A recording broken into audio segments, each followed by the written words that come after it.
So you're going through a breakup, huh? We'd all like to think that we could easily save our relationship by begging them or letting them see how saddened you are by them leaving. However, this is a big misconception, and there is much more to what is going on in their heads. Use the power of the universe to get what you want. The law of attraction. Many people believe that thoughts are a form of energy, which can actually attract the subject of the thought by using the law of attraction. Although otherworldly, this law states that we should be able to get what we want by acting as though we already have the object of our aspiration. This law also states that focusing on a negative outcome will blind us of the positives, and that thinking of what we don't have will only lead us to obsess over not having, instead of focusing on our desires. Striving for something that may seem unreachable may be very dampening to your spirits, but you need to hold your head high. Your thoughts may be able to attract a positive outcome. If you think of what you don't have, you will only dwell on a negative outcome, which takes focus away from the desire itself. The desire should be your focus. Think about what your desires in life are. If you can, write them down at night. Use this as a guide to achieving these goals. Then, review your list and contemplate a strategy as to how you can fulfill each desire.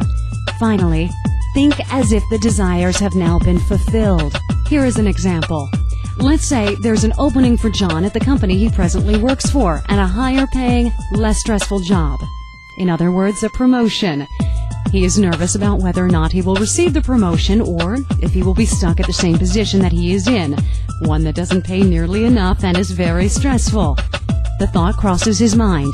If I don't get the promotion, I will be making the same money as I am now, and then I will be stuck in this rut. What shall I do in that case? And then he may be wondering how to go about getting his goal achieved. This is a prime example of not using positive thinking to obtain a goal. He is more worried about a negative outcome than he is focusing on feeling the positive outcome. A mindset which would reflect the law of attraction could be something along the lines of, I should be happy for being given this opportunity, and in fact I am so certain that I will get this position because I have worked so hard for it, and I will continue to strive for this, and I will show my manager that I am suited for this job. And although he can certainly apply his knowledge, skills, and tools to getting this job, he will ask the universe for the job, and then really focus on feeling the positive outcome of having the job. Another part of life that can be affected by thinking is one's health. Most people are aware that stress can actually damage our body. It has been scientifically proven. Now, if we get cancer, for example, due to negative vibes, feelings, stress, etc., then we can prevent cancer from positive vibes, positive feelings, and lack of stress. See, we can reverse the idea and hopefully live a better, more fulfilled life. The law of attraction provides that if we ask for something and then focus only on the positive outcome and then rely on the universe to take its course and connect or attract with our positive outcome thoughts, then we should be on a path to well-being and happiness. Stress is a very strong, powerful tool that can be used to fight against our own body. The reason being is that our body does not like stress. It hurts us. It will manifest and could turn us inside out if we did not die first as a result, if the stress was bad enough. It is very important to understand that the human body is also very strong. So who wins when in the battle with ourselves and stress? For some people, stress wins. For some others, we can fight through the stress. I'm not speaking about cancer in particular. I'm talking about any illness that was triggered by stress. In some cases, a person may be more vulnerable over another as to getting an illness. One may think due to simply obsessing over the consequence of getting sick.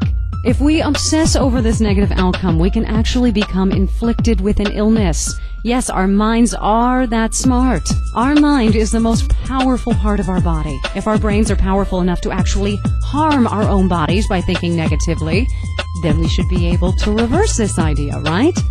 So, in other words, we should be able to think positively on the outcome, and our mind being so powerful should be able to resist illness to an extent. Our minds, of course, are strong, but are they stronger than everything else? Certainly not. Eventually, we all die, and thus something in this world is stronger than us.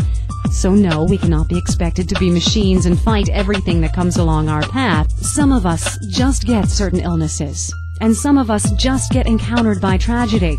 However, it is up to us to try to prevent these instances to our best ability, and if faced with these challenges, to be able to try to think more positive than ever and grasp the thought of the positive outcome. You can apply this to saving your relationship by not letting the sorrows manifest and take over your being, and by focusing on what you yearn for, which in this case is your partner back in your arms. This law is not only part of a divine science, but positive thinking will assist in achieving a positive outcome. Focus on the thought of the happy times in your relationship. Don't dwell on the consequences of not having he or she back, or you may not be able to see the object of your desire clearly. Maybe talk to a positive influence in your life. Feed off of their positive vibes. If you want to get